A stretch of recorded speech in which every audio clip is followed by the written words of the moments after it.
you very much for joining us once again on this edition of the India Development Debate. And yes, we're putting the spotlight on China, which needs, quote-unquote, more time to assess if Masood Azhar should be a globally designated terrorist. Yes, this is why China abandoned the push for a global terrorist tag under UN's 1267 Committee for Masood Azhar for the fourth time in the past 10 years. The MEA has expressed its disappointment, and political mudslinging, very unfortunately, has ensued.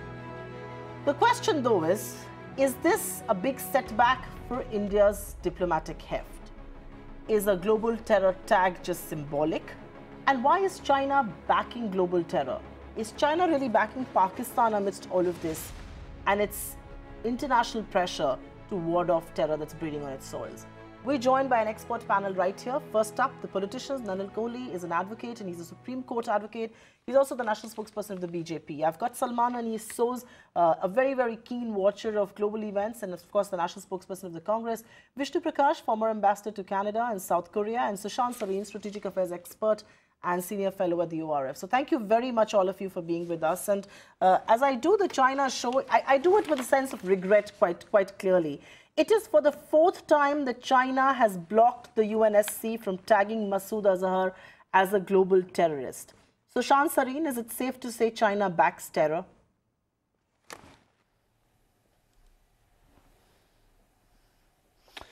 I think it's pretty clear that they do back terror. In fact, many countries have a very ambivalent stand on terrorism. Terrorism which works for them, they tend to look the other way. Terrorism which affects them, they crack down very hard. And in that sense, China is no different. But China has very clearly been one of the primary backers of Pakistan, emboldened Pakistan to continue on the terrorist track and continue with the swarms of terror which are found in Pakistan. So, to that extent, certainly, I think China is supporting terror organizations in Pakistan. And 4 times, putting a hold on the designation of a self-confessed terrorist, a man who makes absolutely no bones about his obsession for jihad and the fact that he's carried out violent activities against India and indeed inside Pakistan. For the Chinese to say that they need more information, I don't think they can be even more disingenuous. Even by Chinese standards, they are being disingenuous. So clearly they have backed terrorism, the Pakistani-sponsored terrorism against India. Now, I think this is, to my mind at least, a setback to Indian diplomacy because it would have been quite useful had this man been sanctioned by the UN. And we are seeing some effects of what UN sanctions do with the kind of predicament that Pakistan finds itself. So, had Masood Azhar also been designated, it would certainly have, tightened the noose around Pakistan's neck a little bit more. But for us to pretend so that this is not I'll a just setback, that we had the support of the whole world and only China was the fallout, I don't agree. Yes. No, I agree with you. Let's just, my only request to 4 of you was, this is a very important topic. It's a topic that I feel very passionately about, and I know all of you do too. Let's just keep our answers brief so that I can cover a lot of ground. Vishnu Prakash, just to take the point forward on what Sushant Sareen made.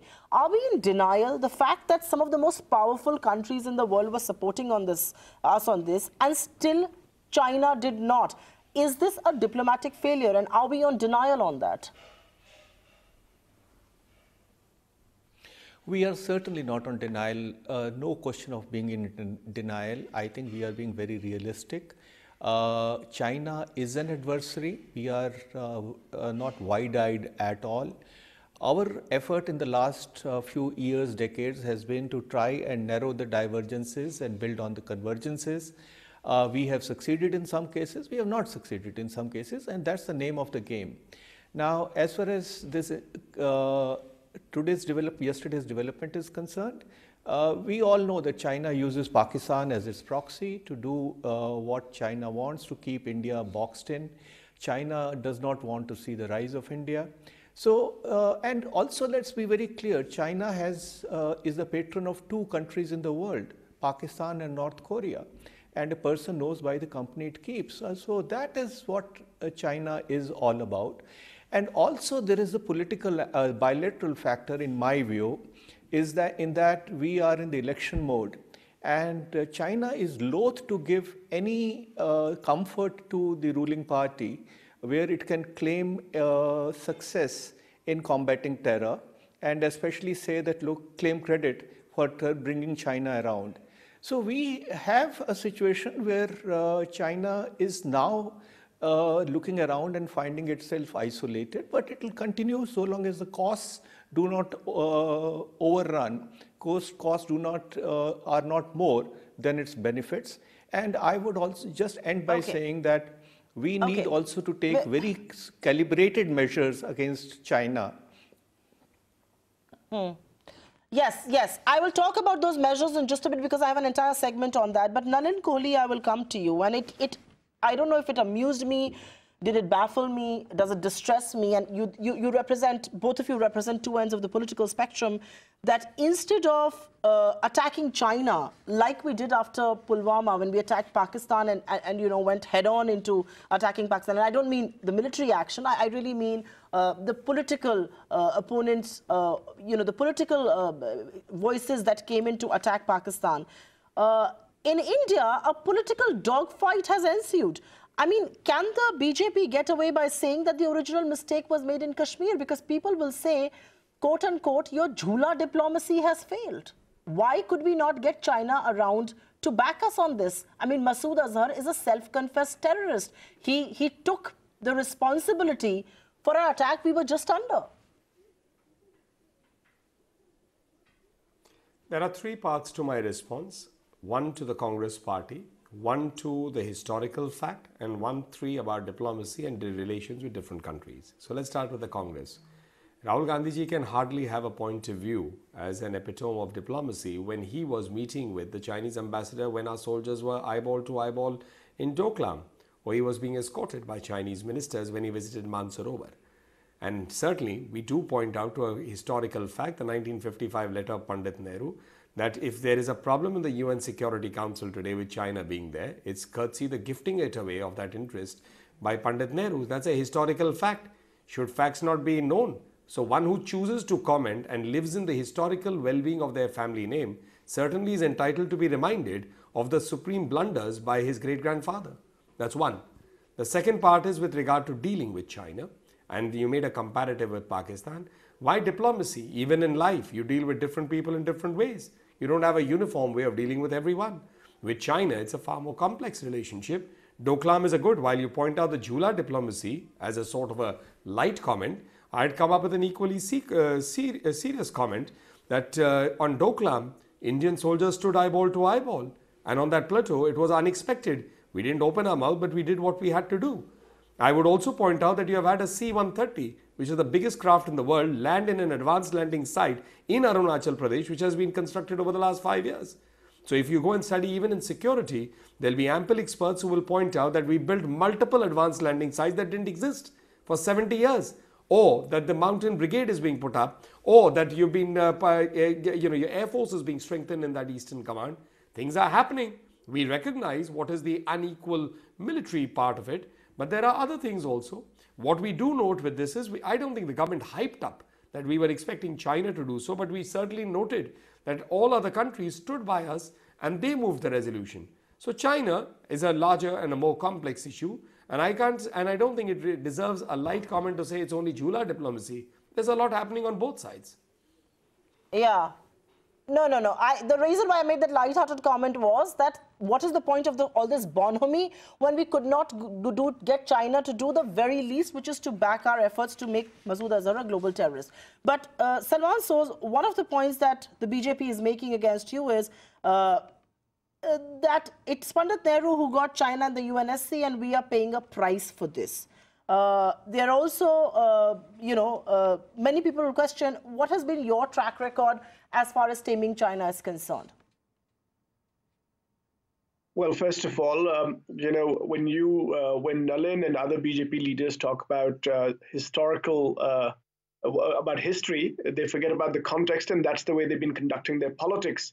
It is very complex. The China relationship is very complex right now, but during Pandit Nehru's time, it was not complex. It was so simple. Whenever something goes wrong now, the BJP finds it very convenient to blame Nehru. JTG came out with this tweet today about the original mistake, but I say to Mr. Jaitley and to Mr. Nalin Kohli that when the BJP was winning across the country, somebody lost in Amritsar, that must have been because of Nehru. Now, this political party, the government that we have, they are the ones who made this promise of Lal Aankh dikhayenge. We'll show this. We'll show China what we are about. Then Doklam happened. We kept quiet. We made this perception that the Tibetans are on their own, even though we had welcomed the Tibetans so a long time back. Nothing happened because of these gestures. We hugged the Chinese. Nothing happened. We went on a jula with them. Nothing happened. They were only emboldened. So I think what we see here is just the latest in a symptom of kind of unimaginative diplomacy. This whole idea that we are going to be friends, we're all going to be. So that I don't think is pragmatism. That is not realism. I think that is living in some fanciful world which the Prime Minister perhaps created. He, like Donald Trump, thought that he was going to have a personal rapport with President Xi. That's not the way international relations work. And I think that is why we are right now in this situation. And the other thing to keep in mind, especially with respect to Masood Azhar, and it is a very sad thing that the Chinese did what they did. But think about Masood Azhar. He's the same person who was released by the BJP onto Pakistan. And then in 2010, the current national security advisor said, oh, this guy's not a bomb maker. He's nothing. And now look what he did in Pulwama. With 40 plus CRPF Jawans getting killed, which was a massive intelligence failure. I don't know where Ajit Doval was at that time. So, all right. Just one final point. What about a more imaginative policy? What is a policy framework for China? What is a policy framework for Kashmir? Because this is where all this emanates from in some ways. Because if Kashmir was not happening, Masood Azhar and China would not be happening. Where is the policy framework? What are we talking about? Why are we not dealing with Kashmir? No, Salman Soos, give me a minute. I think you've made a point. That's a passionate point, and I think a lot of people are questioning today, is this a diplomatic failure? What is the point of that? Bonomi, your point well taken, as was Nalin Kohli's. But let me go across to Sushant, Sarina and Vishnu Prakash for a little bit of a technical thing here. And Sushant, is China really backing the ailing Jaish chief, allegedly as he's ailing?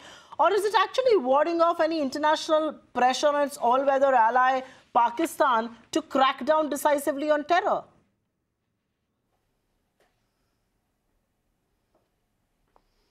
I don't think it's necessarily about Jaish-e-Mohammed, the Jaish chief. I think it's more about Pakistan, the way Pakistan is, in deep trouble because they have some very onerous responsibilities on their head to fulfill their commitments under the FATF already.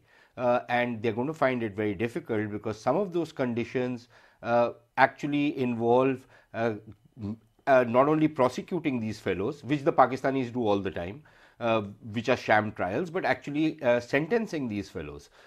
So clearly, if you were going to include a person like Masood Azhar, it would also complicate matters. There would be certain other considerations. There is some speculation that they need Masood Azhar because they need to protect their CPEC corridor and all of that. I would take that with a pinch of salt. I haven't seen any strong evidence on that count. But I would agree that to the extent that yes, the Chinese probably have socked it to Prime Minister Modi, not given him something to crow about when he goes to the hustings in terms of getting this fellow Masood Azhar sanctioned. So I think they have played, they have kind of interred themselves in Indian politics. The other thing I think which is very important from the point of view of from the Indian government's point of view, why were we so mealy-mouthed when we came out with a statement? We were just disappointed with what happened. What prevented us from saying that, look, China has done it? Number one. Number two, what also prevented for us from having gamed that if the Chinese were to do this, how would we signal to them our disapproval or the fact that we find this kind of an attitude from the Chinese side unacceptable and that we are going to attach certain costs to what is happening. I'm not saying break off all relations overnight, but I'm saying should we not have had that calibrated approach that this is what we are going to put in place? Okay, Sushant, sorry to make an important point there. Nalin Kohli, that's a question that plagues a lot of minds. That why was the response so muted? Is it because we can't afford to take up cajoles with China? Is it because we can't go head-on with China, and which is why I put a muted response? And the diversion here is that, both opposition and you are at it. So, not many people are asking that question, but the question does remain that the response from the government was extremely muted. And the response to Pakistan was very, very loud and clear. Why are we not delivering a message to China? What are our options? What is the government thinking of now? I think, Supriya, as I mentioned earlier, and I'm not a China expert, I think, Ambassador Vishnu Prakash would be the right person to nuance it, because, there are wheels within wheels in the diplomatic thing, and there are, mutually beneficial areas that China and India work. There are competing areas, there are competitive areas, and then there are areas of clear disagreement. This is one of them. So therefore, I think that nuancing, you really would have to point it in that. In terms of the options, well, I mean, a government looks at the entire basket. It's not a single, as I said, it's not one shoe fit all size. With Pakistan, it's pretty much clear that it's a two-way street. From our side, it's been always about, great, glorious strategic restraint as far and continual attack on us in terms of our interests and security through terrorism, bleed India through 1,000 cuts. So therefore, there was very little on the economic scape also. Whatever little trade is through, not with Pakistan, it used to be through Dubai. So, I mean, there's, I don't think China and Pakistan can be equated in the same, or necessarily any two countries in the same boat. A quick political response to Salman. He pointed about 2010 Latif. I just want to remind him it was Dr. Manmohan Singh and the Congress government in 2010. As I would also like to remind him about the support in Doklam was when Mr. Rahul Gandhi met the Chinese ambassador. And I will acknowledge when he said it's a more complex world and it was a simple world during Pandit Nehru's time, I would call it rather simplistic, even simpleton-like. I'd not to forget 1962 war or running to the UN in 1948. No, okay. Because, I think Salman Soz wants to come in because I want to move this discussion to the economic aspects as well. But Salman, quickly make your point so that I can move forward with this. Very quickly to Nalin, that when I was talking about Mr. Doval's interview, it was in 2010. The Prime Minister may have been Dr. Manmohan Singh. Ajit Doval wasn't. He was just giving an interview about what Masood Azhar meant, and he seemed to think that Masood Azhar, because somebody asked him about why did you let him go and why did you escort him to Afghanistan, Kandahar, and he said that he's not a bomb maker, he's nothing. Basically, poo-pooed the idea that he was anything significant, and now 40 plus CRPF Jawans have paid with their lives because of this. Then I wasn't saying that, I was just being sarcastic. Perhaps you don't really get sarcasm, Nalin. That you seem to think that now this is the time when things are more complex. Get it, but you are also long distance, Salman, and your voice is breaking. Nalin, please don't get riled up. Please let me finish. I'm just saying that diplomacy, international relations are complex all the time. You may want to paint a picture that it was simple, then you may want to disrespect the first Prime Minister of independent India by calling him a simpleton. But that basically shows your character. It does not reflect poorly on the character of the first Prime Minister of India, who was a great freedom fighter, who fought hard for this country, who made sure that you have the right freedom of speech to disparage his memory. Right. Right. May I, as a lawyer, remind you the First Amendment to the Indian Constitution was the amendment to Article 19 and putting reasonable restrictions on freedom of speech. This show is, one second, guys. Gentlemen, this show is not about Pandit Nehru. This show is about, one second. This show is about China not backing our efforts to declare Masood Azhar as a global terrorist. Let's please leave India's first Prime Minister out of this. That's a discussion I don't wish to have. But Vishnu Prakash, I think the one nuanced thing that Nalin Kohli talked about, and I want to take this forward, is that one did see, at least on social media and everywhere else, there's this, Swadeshi fervor. Let's boycott all Chinese goods. Truth be told, the question is it feasible? Can we do it? Because truth also be told, China can only be dealt with and it understands only economic language. But is this going to solve and resolve any issue? Is it feasible at all? Well, let's be upfront about it. China is a major power. And you cannot adopt a cookie cutter approach to say that we'll deal with everybody in the same way. And frankly, both countries, though we have serious differences, whether it is border, whether it is terrorism, whether it's our UNSC permanent membership, we have invested a lot of effort often successfully and sometimes not, to keep the temperature within limits, because we are adversaries, but we don't want to be enemies. So that is point one. Secondly, certainly steps can be taken, calibrated steps. Now, for example, economic. We have a $60 billion plus trade deficit with China. So that we can very easily impose punitive sanctions, punitive tariffs on certain exports of China. If they take it to WTO, so be it. Again, BRI, it is a China's pet project, but frankly, it's a debt trap. It is an initiative made for China, by China, of China. And we have been pointing out what it does to countries, what it does to economies. It's about time that we can be a little more vocal about it, because the pushback has already begun. Xinjiang, China's track record is awful. So there are a number of areas in which we can carefully, in a calibrated fashion, without wanting to unnecessarily provoke, but make a point that it takes two to tango. But I want to close at just one bit that, in diplomacy, you put in as much effort as possible, a lot of effort. Some succeed, something succeeds, something not. And it's not just India, worldwide, that is the name of the game of diplomacy. There is no instant gratification. Right. No, I appreciate the point that you make. Why should we be scared of WTO? I mean, look at what China does. China is extremely protectionist about its own markets. We have no entry for our pharma, for our IT companies to penetrate the Chinese market. Why should we be scared? Why should we allow China to keep dumping our markets with cheap steel? Why don't we raise the trade barriers? To the two politicians then, has time come to perhaps resort to some of that? Because guess what? China understands only one language. It riles me to talk about China this evening. And the only language it understands is economic, financial. And given our own increasing economic heft, are we prepared to take that risk? Nalin. I don't know, because, I must say, as a citizen, that's a very, very interesting argument. And I think Ambassador Vishnu Prakash has also pointed out that, yes, these options are there. I do know as an advocate also that there are multiple areas in which anti-dumping duty has been imposed on imports from China with regard to a certain thing, but on the other hand, that particular product is not available in India. So as I said, China is a huge country. There's a very complex relationship, but that the point is well taken and the point is genuine, that you can't have a relationship which is a one-way street, that we are the recipients of what we don't like. It has to be a two-way street, and those options have to be exercised. But I would also point in a very non-partisan way, let's not forget the timing of what currently is there. We are now in a phase when we move into elections.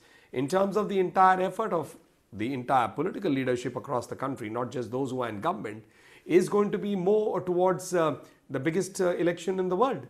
So therefore, in this next maybe 2 or 3 months, a policy which is more long-term, which is more calibrated in response of these 4 times, may perhaps be evolved by the permanent bureaucracy. But in terms of the political leadership, I don't think it's a full stop. I'm sure it's just a comma in terms of time, and you would see some kind of calibration I'm sure it's work in progress. By the government of the day when the new government comes. Yes, I am sure. I'm sure it's work in progress, and I'm sure policy continuity is at least what India will see. But Salman, so a quick last word. I really don't have time, and I'm borrowing time actually from the next show. And the word has to be on, we have been too scared of China for too long. If we raise these trade barriers, we will be going against WTO norms. China doesn't think about any of this. I mean, your TCS and our Emphasis and, any of our companies have no access to Chinese markets, just like our pharma companies don't. Yes, if you manufacture in China, they will allow you because you're generating employment and creating those opportunities. But other than that, penetrating a Chinese market is not easy. Is the Congress party going to effectively think about this? What is your stance on China going to be? Well, Supriya, this is a very important question. And like Nalin, even I don't really want to be partisan about this. I don't want to say that we're going to have Lal Aankh and we're going to do this and that. We have to basically look at India's national interest. When it comes to national interest, I don't think BJP and Congress should basically speak in 2 languages. If we look at what the American experience is with China in their trade war and the tariffs that the US imposed, the US being obviously the biggest economic power in the world, I think it is clear right now that that is not really working. It's actually hurting American consumers. Similarly, whenever we think about what to do with China, we have to have an approach that does not actually hurt, our consumers. We can say that we're going to impose punitive tariffs. We have a trade war. We may not, that may not be the winning strategy. Look at what has happened now. Why are we having this debate? It is because of Masood Azhar, and that the fact that China opposed his listing as a global terrorist. Now, what about Masood Azhar? Why is it that people like Masood Azhar are gaining a larger foothold in where? Kashmir. I think we have to start there. People say prevention is better than cure. We say that in our regular life. Why don't we actually look at our policy framework in Kashmir? Why don't we look at a policy framework vis-a-vis Pakistan, vis-a-vis China? But I really do not get a sense, and I'm speaking as a citizen now, I don't really get a sense that we have a coherent policy framework. And I think that is what is perhaps hurting us the most. I wish this government had done more on that. I think this government focused a lot more on propaganda, what will look good, management of headlines. But when it comes to the nitty-gritty of... You promised it's not going to be partisan. Okay. You promised it's not going to be partisan, so let's not end this on a partisan note. I think China, once again, has backed a global terrorist. It has exposed itself to the world, and maybe it's time that India should look at hurting China where it really matters, and that is the economic landscape. Should we be worrying about WTO? Yes, we should adhere to those norms, but should we be obsessing over them and not react? I don't think paralysis at this stage is going to work. But I agree with the politicians, a big election is up ahead and some amount of disruption is expected. On that note, thank you very, very much for being with us on this edition of the India Development Debate. We take a quick breather. There's so much more that's coming up right here on ET Now. Thank you very much to this wonderful panel for joining us.